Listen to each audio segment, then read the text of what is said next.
আছো তোমরা সবাই? আশা করছি তোমরা সবাই ভালো আছো, আর আমিও বেশ ভালো আছি। তো চলে এসেছি তোমাদের নতুন একটা ব্লগ নিয়ে, আর আমার এই ব্লগে জানাই তোমাদের সকলকে ওয়েলকাম। তো আজকে সকালবেলা থেকে এই ব্লগটা শুরু করছি। সকাল বলতে দুপুরের রান্না থেকে, সকালের রান্না হয়ে গেছে, আমাদের খাওয়া দাওয়া হয়ে গেছে। তো এখন থেকে ব্লগটা স্টার্ট করছি। কেউ ভিডিওটা স্কিপ করো না, সবাই ভিডিওর সাথে থাকো। আশা করছি ভিডিওটা একটু হলেও তোমাদের ভালো লাগবে। তো চলো ভিডিওটা দেখতে থাকো। তো তারপর দেখো চলে গেছিলাম সোজা রান্নাঘরে, আর রান্নাঘরে গিয়ে আমি এদিকে রান্না বসিয়েও দিয়েছিলাম। দেখো ফার্স্টে পনিরটা ভেজে নিয়েছিলাম, আর এদিকে আলু পটলটাও ভাজা হয়ে গেছে। আর আমার শাশুড়িমা এখানে বাটনা করে দিয়েছিল। আজকে যেহেতু কৌশিকী অমাবস্যা, সেই জন্য আজকে আমরা একটা নিরামিষ খাবো। তো সেই জন্যই আজকে আমাদের বাড়িতে নিরামিষ রান্না হয়েছে, পনির আলুর তরকারি আর শাক। দুটো তরকারি হয়েছে, কারণ আমার শ্বশুরমশাই বাড়ি থাকবে না, উনি আমাদের একটা মন্দিরে যাবে। আমাদের বর্ডারের ওইদিকে একটা মন্দির আছে, তো ওখানে একটা জাগ্রত তারা মায়ের মন্দির, তো সেখানে উনি যাবে।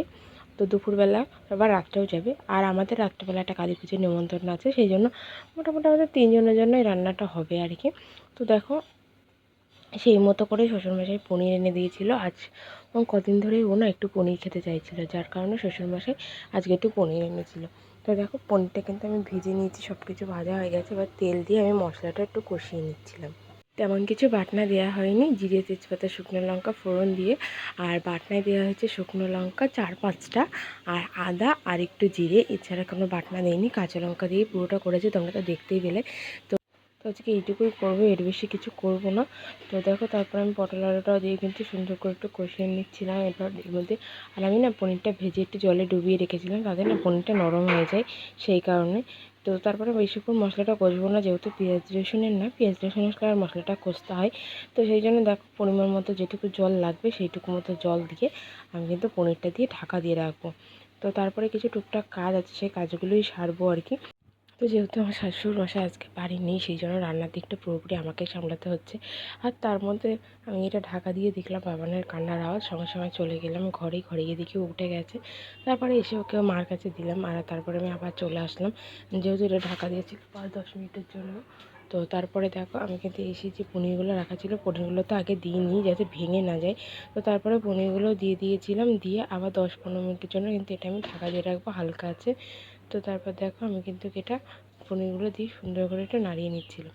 আর যেহেতু মা বাবানকে নিয়ে ঘুরছিল, এই জন্য এই টুকটাক কাজগুলো আমি সব সেরে নিচ্ছিলাম, যে যতক্ষণ আবার ওকে স্নান করানো খাওয়ানোর ব্যাপার আছে। তো দেখো আমি লো টু মিডিয়াম আঁচে দিয়ে আমি এটা ঢাকা দিয়ে রাখলাম। তো তারপর বাবানের খাবারটা হয়ে গেছিলো, ভাবলাম খাবারটা একবারে পেস্ট করে রেখে তারপরে আমি বাসনগুলো মাজতে যাব। তো সেরকম মতো দেখো খাবার পেস্ট করে নিয়ে চলে এসেছি, আর ঢালাও হয়ে গেছে। তো ঢাকা দিয়েছি, দেখো এখানে কত বাসন, আবার কলেও অনেক বাসন আছে। চলো আগে বাসনগুলো সব মেজে নিই, তারপরে সব। আর আমাদের বাড়িতে না টুকটাক অনেক বাসন হয়, জানো তো, অনেক বাসন হয়। সেই জন্য আমাদের 3 বারই মানে যেদিন রাত্রেও অনেক বাসন হয় না, সেদিনকে আমি রাত্রে বাসনগুলো মেজে রাখি। মানে সকালবেলা এইদিকে এত তাড়াহুড়ো থাকে, বাসন মাজার আর সময়ই থাকে না। তখন আবার এইদিকে দেরি হয়ে যায়, আবার ও বর্ডার যাবে, বাবার উঠে যায়, ওর খাবার খাওয়ানো অনেকটা প্রবলেম আছে। তো যাই হোক, যেহেতু আমাকে দুদিকটা হ্যান্ডেল করে চলতে হয়, তো সেই কারণেই আর কি। তারপর বাসন কটা মেজে নেব, নিয়ে পনির ঝোলটা লাভিয়ে তারপর বাবানকে স্নান করতে যাব। আর আজকে আমাদের শাক এনেছে, শাকটা আমাকে বললাম তুমি করো, আমি ওইদিকে বাবানকে একটু নিয়ে ওর খাওয়া দাওয়াটা মানে ওকে খাইয়ে টাইয়ে নিই, স্নান করিয়ে নিই। তারপর আবার আমি ওকে নিচ্ছি, তুমি নিও, আমি এইদিকে কাজগুলো সেরে নেবো। মা বললো ঠিক আছে তাই করো। তো সেই মতোই দেখো যেমন কথা তেমন কাজ, আমি কিন্তু বাসনগুলো সুন্দর করে মেজে নিয়েছি, আর মেজে নিয়ে চলে এসেছিলাম রান্না। তো এসে দেখি পনির ঝোলটা না একদম শুকিয়ে গেছে। আমি হচ্ছে বাবা ভাগ্যিস চলে এসেছিলাম, তো নাহলে আবার আমাকে গরম জল দিয়ে ফোটাতে হতো, তখন না স্বাদটা থাকে না তরকারি। তো সেই কারণেই দেখো তারপরে আমি এর ভিতরে একটু গরম মশলা একটু ঘি অ্যাড করে আমি এটাকে লবণ দেখে লাভিয়ে নিয়েছিলাম, দিয়ে এবার ওর বাটিতেও তুলে দিয়েছিলাম, আমি দুপুরের জন্য রেখেছিলাম। শ্বশুরমশাই যদি এসে আবার একটু ভাত খাই, সেই জন্য আমি ওনার জন্য একটু তরকারি আমাদের এই বাটিতে রেখেছিলাম, খাওয়ার আগে তুলে রাখবো। তো তারপরে বাবানকে স্নান করিয়ে নিয়েছিলাম, স্নান টান করিয়ে ওকে খাইয়ে নিয়েছি। আর এই দেখো এখন আমার কোলে করে ঘুরু ঘুরু করে বেড়াচ্ছে, ক্যামেরা দেখলে একবার ক্যামেরার দিকে চোখ। আর এইদিকে আমার শাশুড়িমা শাক পাচ্ছে। আচ্ছা তোমরা বলতে পারো বাড়িতে কী শাক? যদি জেনে থাকো কেউ অবশ্যই কিন্তু কমেন্ট বক্সে কমেন্ট করে জানিও। তো তারপরে এই দেখো বাবানকে খাওয়ানো হয়ে গেছে, জামা কাপড়গুলো এখনও গোছাতে পারিনি, আর এদিকে প্রায় 1টা বাজতে চললো। তো তারপরে শাশুড়িমা শাকটা করে নিয়েছিল, অনেকটা টাইম পার হয়ে গেছিলো, প্রায় আধ ঘন্টা 1 ঘন্টা পর আমি চলে এসেছিলাম সোজা গ্যাসটা মুছতে।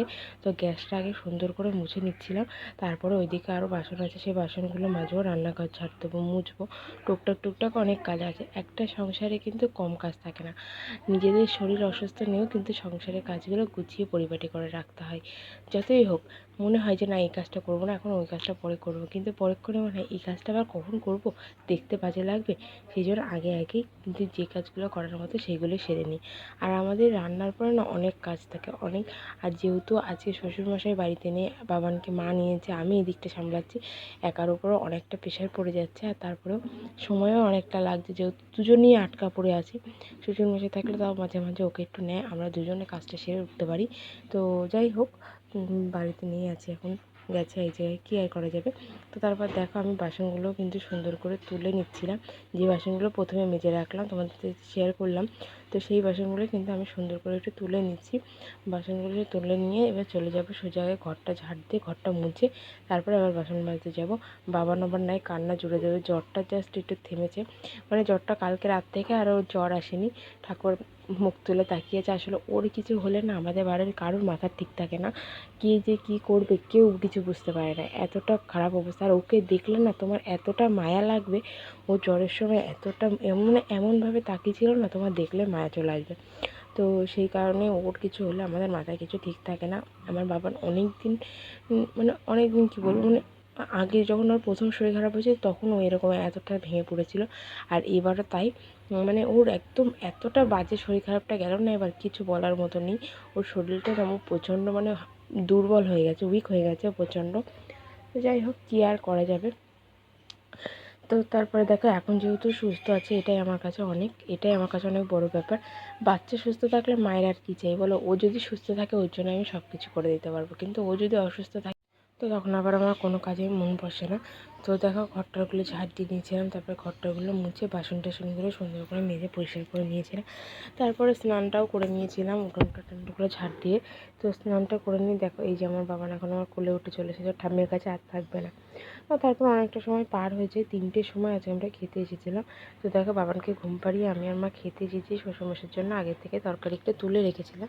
তারপরে সন্ধ্যাবেলা চাটা খেয়ে চলে গেছিলাম পুজো বাড়িতে। আর এই দেখো এখানে মানসিক কালী পুজো ছিল আগে, যেহেতু কৌশিকী অমাবস্যা, তো সেই কারণে। আর আমি প্রসাদের ভিডিও কিছু করিনি ইচ্ছা করে, কারণ না এইসবগুলো না আমার একদম ভালো লাগে না। আমার বাড়ি চলে এসেছি, আর বাড়ি চলে এসে বাবানকে খাইয়ে ঘুম পাড়িয়েও দিয়েছি। এখন আমি ড্রেসটা চেঞ্জ করে নিই।